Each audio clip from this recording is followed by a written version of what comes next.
We are now halfway through the Special Olympic Games here in the great state of Minnesota. And many of you may know the Special Olympics got their start in 1968 with a famous American family at the helm. And this morning, Morgan sat down with the chairman of the organization about how they're still going strong after nearly 60 years. A spotlight shining on the athletes. But the story began long before they took the stage.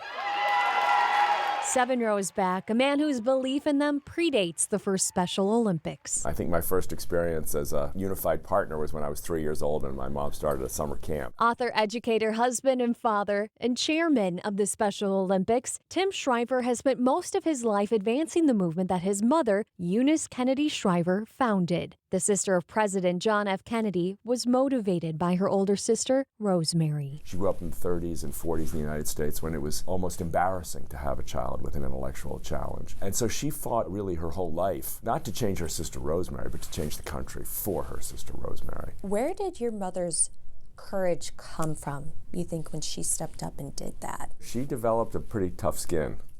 She was around a lot of brothers who were tough. She got tough. Tim has carried on her legacy along with his siblings, growing the Special Olympics into one of the largest celebrations of inclusion in the world.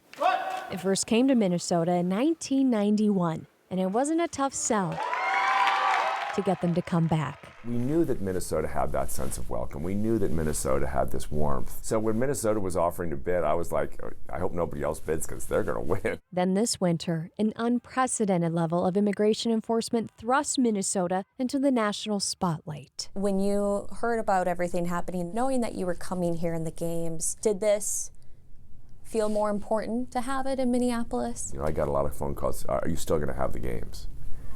Things are tense there now. Maybe the time's not right. I said, no, the time is exactly right. In the Special Olympics movement, we don't discourage people from expressing their principles, but when the wounds come, and the pain comes, and the struggle comes, we also remind people that there's hope. When you're talking about inclusion, what do you think America needs most right now? There's no question in my mind. Americans need to treat each other with dignity.